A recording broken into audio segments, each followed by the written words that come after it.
Assalamualaikum warahmatullahi wabarakatuh. Ada salah satu sahabat Nabi paling tampan pada zamannya. Pria tampan dan rupawan itu berasal dari Madinah. Nama lengkapnya adalah Dihyah bin Khalifah bin Farhah Al-Qalbi Al-Qadai.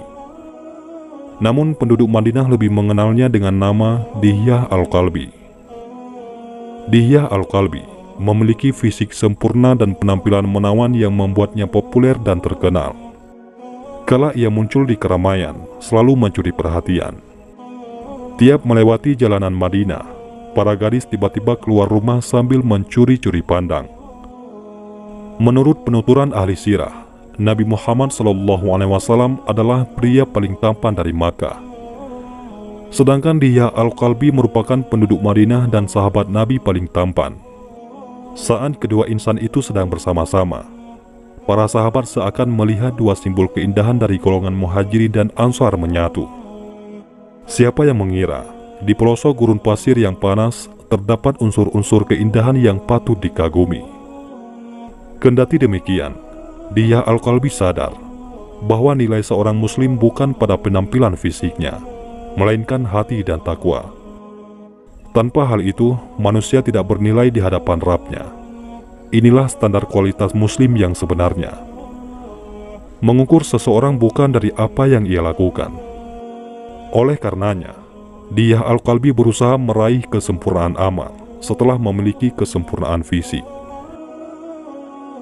Dihyah Al-Qalbi masuk Islam pada tahun pertama Rasulullah hijrah ke Madinah.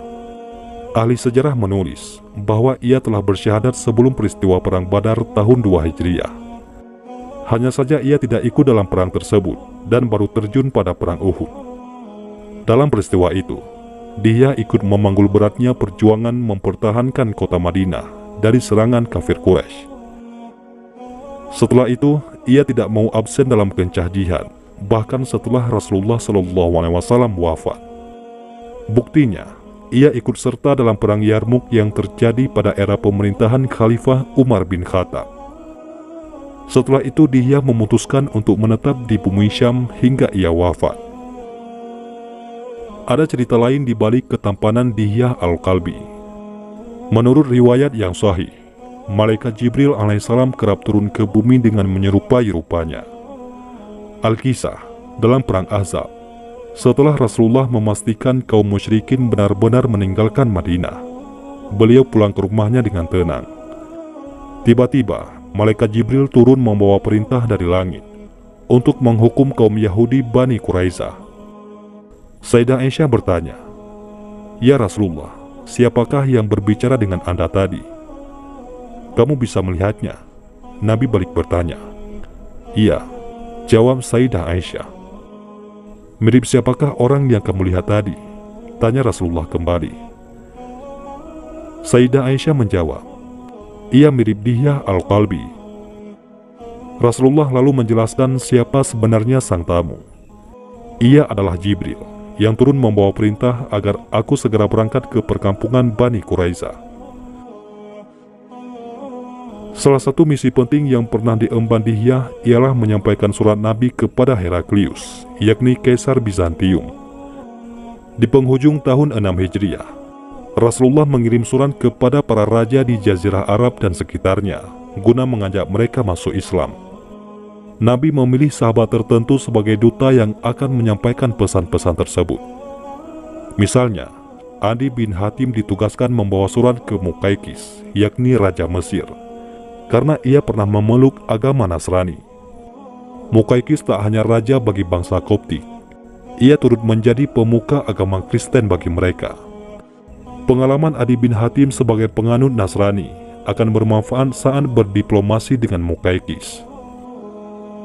Untuk menyampaikan surat kepada Kisra, Rasulullah memilih Abdullah bin Quzafah As-Sahmi. Sahabat yang satu ini pintar bernegosiasi dan bermental baja. Nabi memilihnya untuk meredam kesombongan Imperium Persia yang berumur ribuan tahun. Sedangkan Dihyah Al-Qalbi mendapat mandat menemui Heraklius karena ia cerdas dan tampan. Bangsa Romawi terkenal sebagai bangsa pemuja keindahan. Hal itu bisa dilihat dari karya seni dan arsitektur bangunan Romawi yang artistik. Secara tersirat, Rasulullah ingin menunjukkan bahwa orang Islam juga indah, tidak brutal dan mengesankan. Itulah salah satu karunia Allah kepada hambanya. Ketampanan Dihya Al-Kalbi hingga malaikat pun menyerupainya. Adapun hikmah lain yang dapat kita ambil dari kisah ini, bahwasanya nilai seorang muslim bukan pada penampilan fisiknya, melainkan hati dan takwa. Jika manusia memiliki rupa yang tampan, namun tidak berusaha memperbaiki hati dan tidak bertakwa, maka manusia itu tidak bernilai di hadapan Rabb-Nya. Wallahu a'lam bishawab.